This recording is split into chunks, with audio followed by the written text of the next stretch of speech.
कुकू की मम्मी, मेरा कुल्हाड़ी कहाँ है? आज मैं जंगल से कुछ सूखी लकड़ियाँ इकट्ठा करके लाता हूँ। सूखी लकड़ियाँ? पापा सूखी लकड़ियाँ क्या करेंगे? बेटा, ठंड दिन पर दिन बढ़ती जा रही है। हम घर को गर्म करने के लिए आग जलाएंगे सूखी लकड़ियाँ से। ये रहा आपकी कुल्हाड़ी। अपना ध्यान रखना और शाम को जल्दी लौट आना। फिर मानव चिड़ा अपना कुल्हाड़ी लेके निकलता है। रास्ते में उसे कालू कौवा मिल जाता है।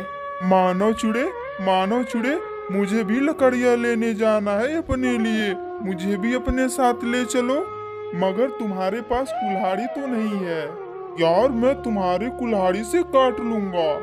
फिर दोनों साथ में लकड़ियाँ लेने जाते हैं। घने जंगल में जाकर कालू कौवा एक जगह बैठ जाता है और मानव चिड़ा लकड़ियाँ काटने लगता है। मानव चिड़ा लकड़ियाँ काट काट कर एक जगह इकट्ठा कर रहा था। कालू कौवा आँख चुराकर मानव चिड़ा का कटी हुई लकड़ियाँ लेकर जल्दी से वहाँ से भाग जाता है। कालू, कहाँ हो? कुल्हाड़ी लो और अपने लिए भी लकड़ियाँ काट लो। मगर कालू कौवा वहाँ से भाग गया था। कालू, ये कालू कौवा कहाँ गया? अरे, मेरी लकड़ियाँ भी नहीं है। वो दुष्ट कौवा मेरी लकड़ियाँ चुरा के ले गया। अब मुझे फिर से सारा काम करना होगा।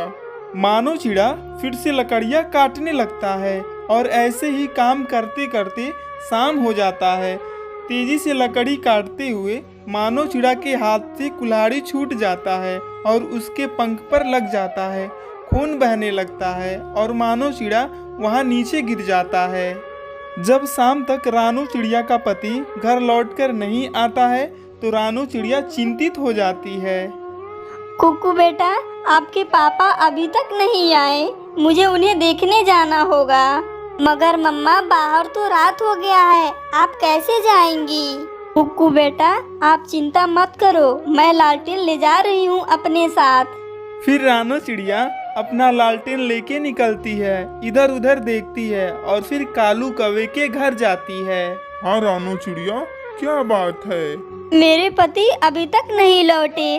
वो जंगल से लकड़ियाँ लेने गए थे। वो आपके घर तो नहीं आए? ना रानू चिड़िया, मैं तो सुबह से तुम्हारे पति को देखा भी नहीं है। कालू कौवा ऐसे झूठ बोलता है और रानू चिड़िया वहाँ से चली जाती है। बाहर कौन था कालू जी? चिड़िया थी, अपने पति को पूछने आई थी। उसकी लकड़ियाँ मैं चुरा लाया था और वो अभी तक घर नहीं लौटा। फिर रानू चिड़िया कबूतर के घर जाती है। कबूतर भैया, मेरे साथ चलिए। मेरे पति सुबह से जंगल में लकड़ियाँ लेने गए थे, मगर अभी तक वापस नहीं आए। कहीं उसके साथ दुर्घटना तो नहीं हो गई? हमें जल्दी जाना होगा। फिर रानू चिड़िया और कबूतर जंगल की ओर जाते हैं। कुक्कू के पापा, आप कहाँ हैं? कुक्कू के पापा, आप कहाँ हैं? मानव चिड़ा अपनी पत्नी की आवाज सुन लेता है। मैं यहाँ हूँ, मैं घायल हो गया हूँ। रानू चिड़िया और कबूतर मानव चिड़ा के पास आते हैं। अरे, आपके पंख से खून बह रहा है। ये कैसे हुआ? मेरा पंख कट गया। मैंने बहुत कोशिश की उड़ने की, मगर नहीं उड़ पाया। रानू बहन, ठंड बढ़ रही है। हमें किसी तरह मानव चिड़ा को घर लेकर जाना होगा। फिर रानू चिड़िया और कबूतर मानव चिड़ा को किसी तरह उठाकर घर लाते हैं। क्या हुआ मेरे पापा को? क्या हुआ? मैं ठीक हूँ बेटा, बस थोड़ी चोट आई है। कबूतर भैया, आपका बहुत बहुत धन्यवाद। आपने मेरी बहुत मदद की। रानू चिड़िया, मैं पड़ोसी हूँ आपका। पड़ोसी ही एक दूसरे के काम आते हैं। फिर कबूतर वहाँ से चला जाता है। फिर रानू चिड़िया मानव चिड़ा के पंख पर पट्टी बांध देती है। सुबह हो जाता है। अब घर का गुजारा कैसे होगा? मैं तो शायद अब कभी उड़ नहीं पाऊंगा। आप चिंता मत करो, भगवान सब ठीक कर देंगे। ऐसे ही कुछ दिन गुजर जाते हैं और धीरे धीरे घर का सारा राशन खत्म हो जाता है। अब रानू चिड़िया भी बहुत परेशान हो गई थी। कुक्कू के गरम कपड़े और घर का राशन, ये सब कैसे होगा? मम्मा, हम सब कुछ पैसे किसी से उधार ले लेते हैं। नहीं बेटा, ऐसे मौसम में उधार कौन देगा? आप कुक्कू का ध्यान रखिए। मैं माँ से मिलकर आती हूँ। मम्मा, मैं भी चलूंगा नानू से मिलने। नहीं बेटा, बहुत ठंड है, आप घर पे रहो। फिर रानो चिड़िया अपने माँ के पास दूसरे जंगल आ जाती है। माँ, कुकू के पापा का पंख कट गया है कुछ दिन पहले। घर में बहुत गरीबी आ गई है, मुझे तो कुछ समझ नहीं आ रही मैं क्या करूँ। ये सब तो बहुत बुरा हुआ बेटी, मेरे पास भी इतने पैसे नहीं कि मैं तुम्हें दे सकूं।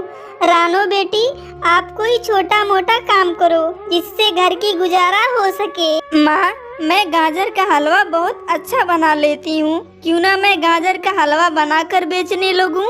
हाँ बेटी, ठंड के मौसम में गाजर का हलवा तो जरूर बिकेगा। मैंने घर के पास के खेत में गाजर भी लगा रखी है। माँ, फिर तो काम आसान हो गया, मैं इसी के लिए तो आपके पास आई थी। फिर रानो चिड़िया खेत में जाती है और कुछ गाजर लेती है। माँ, अब मैं जाती हूँ। मेरी रेसिपी याद है ना बेटी? हाँ माँ, वो रेसिपी कैसे भूल सकती हूँ। घर आकर रानो चिड़िया चूल्हे पर गाजर का हलवा बनाती है और कुछ ही देर में गाजर का हलवा बन जाता है। कुक्कू बेटा, आप और हम दोनों गाजर का हलवा बेचने जाएंगे। रानो चिड़िया और कुकू अपने घर के बाहर गाजर का हलवा बेचने के लिए बैठ जाते हैं। थोड़ी देर बाद मिट्ठू तोता वहां आता है। रानो चिड़िया, ये आप क्या बेच रही हो? मिट्ठू भैया, मैं गाजर का हलवा बेच रही हूँ। ऐसे ठंड में गाजर का हलवा लाओ तो एक प्लेट मुझे भी दो। रानो चिड़िया मिट्ठू को एक प्लेट गाजर का हलवा देती है। वाह वाह, ये गाजर का हलवा तो बहुत स्वादिष्ट है। फिर थोड़ी देर में रानो चिड़िया का सारा हलवा बिक जाता है। रानो चिड़िया को बहुत फायदा होता है। फिर अगले दिन रानो चिड़िया बाजार जाती है और अपने बेटे के लिए गर्म कपड़े लेती है और घर के लिए कुछ राशन लेती है। रानो चिड़िया बहुत खुश थी। इस तरह गाजर का हलवा बेचकर रानो चिड़िया अपने परिवार का खर्च चलाने लगती है और मानो चिड़ा भी ठीक हो जाता है। फिर सभी खुशी खुशी अपना जीवन जीने लगते हैं।